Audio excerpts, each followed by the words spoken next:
Hey, what's up? Jonathan Fink, author of the Republic Baseball League, and this is the audiobook. This is Volume 1, Chapter 2, The College Professor. Kevin Dempsey was born in 1967 and grew up on a small farm northeast of Wichita. His father loved baseball and instilled in him his passion for the game. They regularly played catch in the backyard, and during Dempsey's elementary school years, they often made the 3-hour drive to Kansas City, where Municipal Stadium used to be, so that his dad could reminisce about the good old days. During these visits, they frequently walked the downtown streets and strolled around the Jazz District to listen to the music blasting out of the local bars and music joints. A few times, they even got haircuts at the barbershop. Some of Dempsey's most cherished childhood memories were made walking these city blocks with his dad. For his father, this neighborhood was sacred ground. Dempsey became a fantastic baseball player and was the star of the Wichita East High School team. During his senior year, he was heavily recruited by several colleges with prestigious Division I baseball programs, including Texas Christian University, University of Arkansas, and University of Oklahoma. Dempsey, also an excellent student who graduated high school with honors, became a local hero when he decided to stay close to home and the family farm to play ball for Wichita State University. Dempsey made a name for himself on the baseball diamond, playing shortstop for the Shockers, and he led the team to several NCAA tournaments and College World Series appearances during the late 1980s. He also made a name for himself as a scholar athlete at WSU, earning a Bachelor of Arts degree in economics, graduating cum laude. Dempsey's achievements at WSU didn't end there. In his freshman year, he met a local girl named Sarah, a bright, beautiful, political science major, and they dated throughout college. Immediately after graduation, they got married. Many talented college baseball players have hopes and dreams of playing in the major leagues. Dempsey shared this dream as a youngster, but knew it was a long shot for him. He also knew that he and Sarah wanted something even more. He wanted to go to graduate school and get a master's degree in economics, and then become a college professor. Sarah, who resembled actress Reese Witherspoon, wanted to go to law school and become an attorney. Dempsey's ultimate goal was to earn a PhD in economics. Having clearly defined objectives for their future, they packed their bags and moved from Wichita to Lawrence to pursue their respective graduate degrees.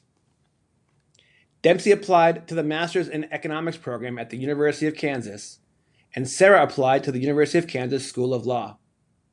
With excellent academic credentials, both were accepted. Over the next 3 years, Dempsey earned his master's degree, and Sarah graduated with a law degree. Both did well in graduate school and had no trouble finding employment after graduation. Dempsey, as an associate college professor of economics at University of Missouri, Kansas City, and Sarah at one of Kansas City's largest law firms. Over the next 2 decades, the Dempseys built a life together. They had 2 children, bought a house in Mission Hills, Kansas, and pursued their careers. Dempsey became a full-time professor of economics, and his classes were almost always oversubscribed by students wanting to learn his curriculum. Sarah spent several years at the law firm before branching out to start her own boutique firm with a few other attorneys who left with her. They also became very involved in their community. Dempsey, who still loved baseball as much as an adult as he did as a kid, coached his boys in Little League and in youth baseball tournaments after that. As a true baseball fanatic, he continued to coach and instruct neighborhood kids on the ball fields, even after his own boys went off to college. He and Sarah were active in their church and could always be counted on to do volunteer work. Dempsey did have one regret. His busy life during these years did not permit him to pursue his goal of earning his PhD, but that would change. In 2018, the Kansas City Urban Youth Baseball Academy, the brainchild of Dayton Moore when he was the general manager of the Kansas City Royals, opened for business on East 17th Terrace, not far from the Negro League Baseball Museum and the intersection of 18th and Vine. It was built to help inner city kids find a place to play baseball and improve their skills. As soon as the Baseball Academy started advertising to fill staff positions, Dempsey volunteered to be a baseball coach and drove into the city many afternoons to do so. The barbershop, Mo Franklin's baseball card store, was the first new business to open after the Baseball Academy. Since Dempsey was already in the neighborhood, he was the first customer to walk into the store on its opening day. Dempsey returned to the store most days that he was in town, and every time he stepped inside, fond memories of his childhood with his dad resurfaced. He felt like a kid again. He cherished these visits because he loved baseball and still enjoyed collecting baseball cards, a hobby he started as a teenager. Dempsey's wife, Sarah, now the managing partner of her boutique law firm, was always busy making sure that it ran smoothly, and it did. As a result, Dempsey had a lot of alone time on his hands, and he used it wisely. Now in his 50s, sporting a college professor look, handsome with dirty blonde hair, blue eyes, and a bushy beard, he taught college and graduate level economics courses at University of Missouri, Kansas City. He coached and hit ground balls to local kids on the baseball fields at the Kansas City Urban Youth Baseball Academy, and he spent time reminiscing and talking baseball in the back room of the barbershop. Despite his busy schedule, Dempsey always found time to think about and research ideas for his thesis to earn his PhD in economics. He spent countless hours in the university library during the week and on the weekends. Most of this time, he was on the third floor, near the microfiche machines, nestled in at a desk surrounded by large stacks of books dealing with politics, economics, and the business of baseball. For months now, Dempsey had been thinking of a compelling PhD thesis, but had been unable to convince Dean McGregor, the chairman of the economics department at the university, that the subject matter he had hoped to focus on was PhD dissertation worthy. The current situation was disappointing to Dempsey. He knew that a PhD, also known as a doctorate, was the most advanced degree he could earn in his academic discipline. He would have to produce original research that expanded the boundaries of knowledge on a specific topic, normally in the form of a thesis or an oral dissertation. It would have to be worthy of publication in a peer-reviewed journal. He also knew that before he could begin his dissertation project in earnest, his subject matter would have to be approved by Dean McGregor, and after its completion, he would have to defend his work against experts in the field. Unfortunately, Dempsey, with no new ideas to propose, sensed that today's meeting with Dean McGregor would be probably unproductive, much shorter, and possibly far worse than his previous two sessions when all of his thesis proposals were rejected. He was right. Dean McGregor, a stern, confident, well-dressed academic in his late 60s, who looked like a sinister villain right out of a James Bond movie, was sitting behind a large desk in his office. Dempsey knocked, walked in, and sat down in his chair in front of the desk. He looked Dean McGregor in the eyes and said, "I've got nothing new. I still think my previous ideas are solid PhD material." The dean looked straight back at Dempsey and replied, "Well then, this meeting is adjourned." Dempsey got up out of his chair, extended his hand to shake Dean McGregor's and said, "Thanks for your time." McGregor did not shake Dempsey's hand. Instead, responded coldly, with a sharp tongue, "Speaking of time, mine is valuable. so please don't waste it again. This was our third meeting. Since you love baseball so much, consider this. Strike 3 and you're out. This meeting is over. Dejected, Dempsey drove from the university campus directly to the barbershop. When he arrived, he walked into the back room and saw Mo Franklin sitting around a bridge table playing baseball card poker with 3 old-timers, Henry, Frank, and Bobby. In baseball card poker, every player received a pack of baseball cards. Then, the players traded cards with each other, hoping to make one of several winning hands. For example, 4 of a kind would be 4 players on the same baseball team. A full house would be 1 card of a ball player from 5 different teams in the same division. A royal flush would be a hand of 5 cards of players on the Kansas City Royals. If no player had a winning hand, each received another pack of baseball cards, and trading continued. When it came to baseball memorabilia at the barbershop, the back room was just as jam-packed as the front of the store. The walls were adorned with colorful baseball pennants of teams from the past, including the Homestead Grays, the St. Louis Stars, the Pittsburgh Crawfords, and the Newark Eagles. Photos of dozens of ball players enshrined in the Hall of Fame filled the spots on the walls not covered with pennants. The logo of the Kansas City Monarchs could be seen on the top of the bridge table. Throughout the poker game, Dempsey listened to Mo Franklin and the old-timers debate the recent rule changes in Major League Baseball. Mo said, "Baseball just ain't like it used to be. All the things that made the game great are slowly slipping away." Henry, who looked like an older version of Morgan Freeman, chimed in. "You're right. I mean, now the league commissioner is talking about expanding the playoff format permanently. And don't get me started about 3-batter minimum rule for pitchers, 7-inning doubleheaders, and runners starting on second base during extra innings. Baseball was such a great game the way it used to be." Bobby, who resembled comedian and game show host Steve Harvey, asked, "Why are they always attempting to fix something that was fine the way it was?" At that point, Dempsey jumped into the conversation and said, "All of these rule changes won't solve any of the real issues that Major League Baseball needs to address. If the MLB commissioner understood media, maybe the league would have a fighting chance to make things right. But right now, fans can't even watch their local teams sometimes because of the MLB rules that enforce television blackouts. Fans buy the MLB cable package to watch their favorite team, and they can't even watch them play half the time. It's madness. How is the league going to increase viewership if fans can't even see the games they want to watch?" Frank, who reminded Dempsey of actor James Earl Jones, agreed.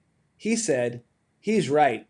I guess Major League Baseball makes lots of money from this business model, but they risk dissing a generation of fans." Then Henry said, "You want to keep the game of baseball popular? Don't change it. Putting a runner on second base in extra innings is not the answer. If they want to grow the game, market the players. You have more players in baseball than any other professional sport, and they have more diverse backgrounds. That's the way to do it." Dempsey added, "If the owners really wanted to make Major League Baseball better, they should create a promotion and relegation system, just like the one that exists in Europe with soccer.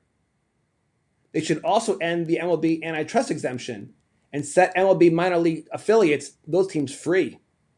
Dempsey, who probably would have enjoyed keeping the conversation going, smiled and said, "I'm sorry, guys. I gotta get back to campus. I just got a great idea for my first lecture of the new semester, and possibly for my PhD thesis in economics as well." End of chapter 2.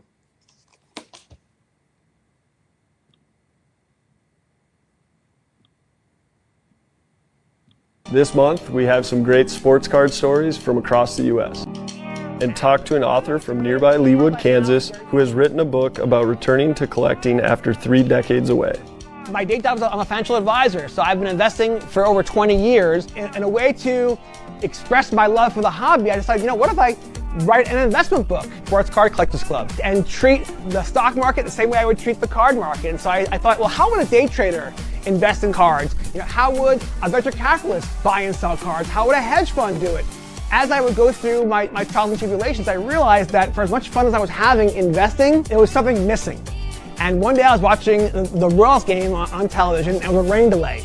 And the Card Life television show came on. I was watching that episode, I was watching Matt Strom open cards and rip packs, and I started getting the warm, fuzzy feeling. I said, this is what I want to be doing. I want to get back to really collecting and ripping cards and building sets. And that's when the story of my book has changed. I go from investing back to collecting. I'll also open a variety of boxes from different sports. So he hit the home run off me in like the 7th inning. And then in the 8th inning, JT hit a double, so he's standing on second. And Mason Wynn asked him, he's like, hey JT, he's like, I heard Strom collects cards of guys that take him deep. He's like, does that mean he's gonna send me over a couple cards to sign tomorrow? And after the game, we had won. I mean, winning is the only thing that's important to me. So it's like, I was good after the game, whatever, and JT comes up to me and he's like, hey Stromy, he was really genuine. Like he wasn't taking shots. And I'm like, what are you talking about? He's like, well, when I got to second, Mason asked if you're gonna send a card over for him.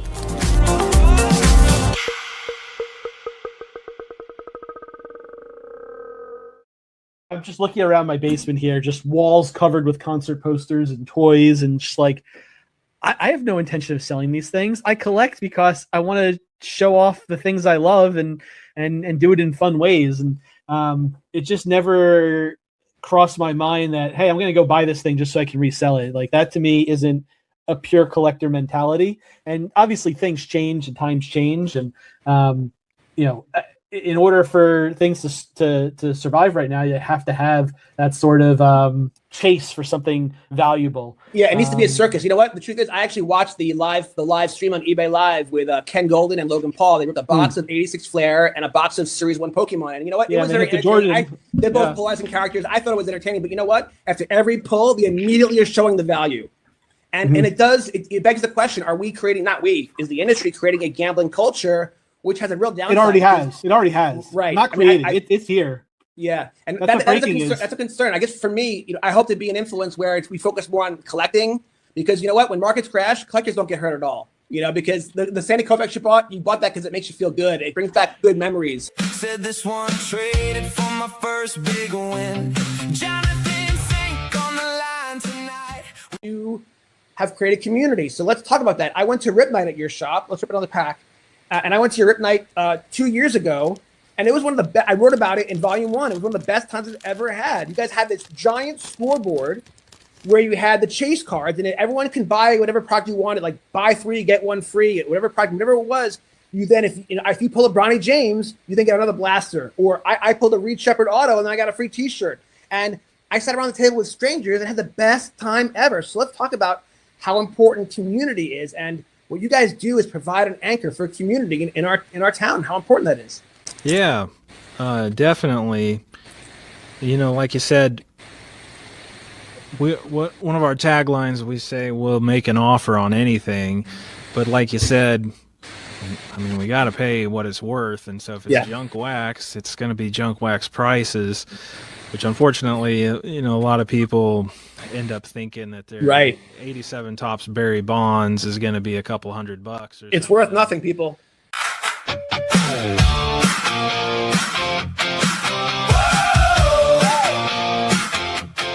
Brand and notoriety. And so when you're pitching these stories to these athletes, like I've reached out to a couple of different athletes about writing a potential article about their collections and having them kind of share their story. And it's like, yes, like I write for Collectibles on SI, which is under the Sports Illustrated umbrella.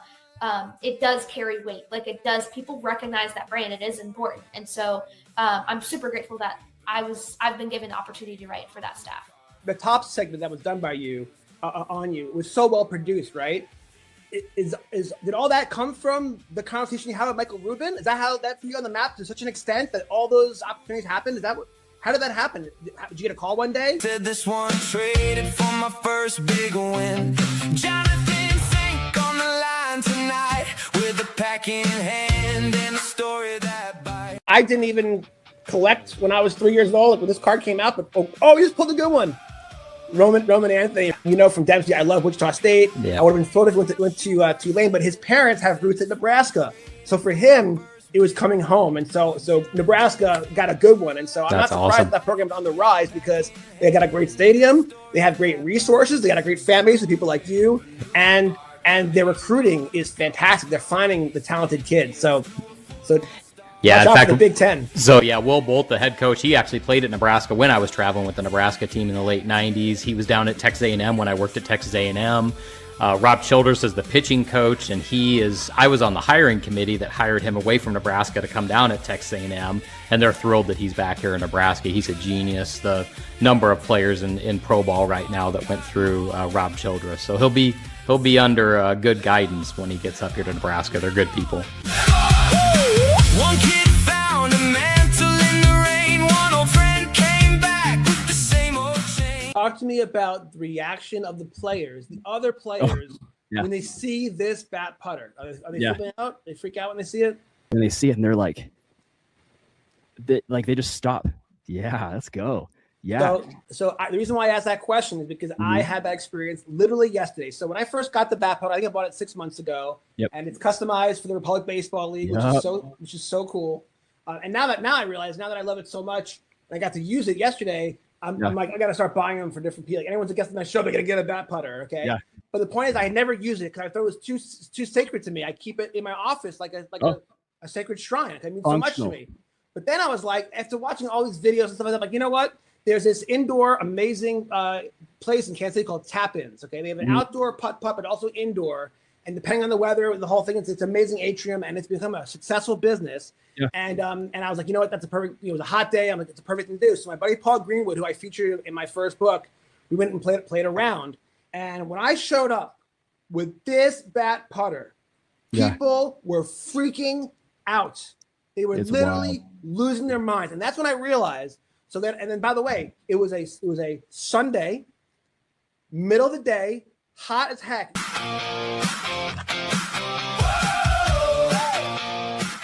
I want to see how it gets made, but you probably do actually. I want to see if there's quality control testers there.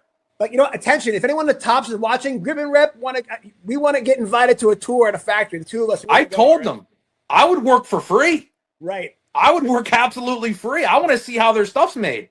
Yeah, I'm curious. But like collation is like I'm sure there's a bunch of engineers that sit around and design. Got some breaking news for you. Yeah. Slab just texted me. No way. What do you say? The Looks like this is the first year to hear it. Who is that? Right. Let me see here. Breaking news. Grip and Rip. Breaking news. Oh, U.S. agent. Okay, so I just got told that the finest mega boxes are going to be really, really, really good. Oh, interesting. 1.6 numbered cards a box. So you're guaranteed one numbered card with a 60% chance to pull a second numbered card. Wow, and interesting. Autos are 1 in 3. Whoa. So do you think that Topps decided to go big because this is their first year with Topps Finest in retail? I'm going to say yes. Yes. Right? Because I do think so. You usually get so upset with the delayed numbers, they're delaying them. Or maybe, by the way, I don't know if it's a conspiracy that the odds are coming out later. I just feel that maybe they're just not as efficient as they used to be. You might have watched this game back I'm sure I did. Currently, Derek Coleman. Yeah, he was on my fantasy team for sure.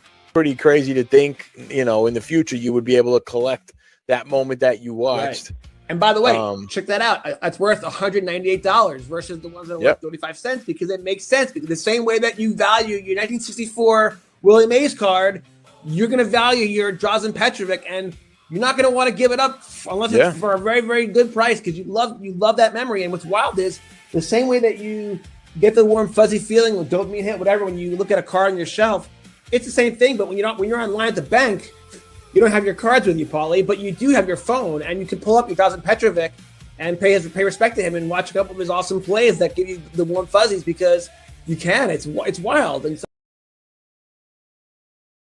This month, we have some great sports card stories from across the U.S. and talk to an author from nearby Leawood, Kansas, who has written a book about returning to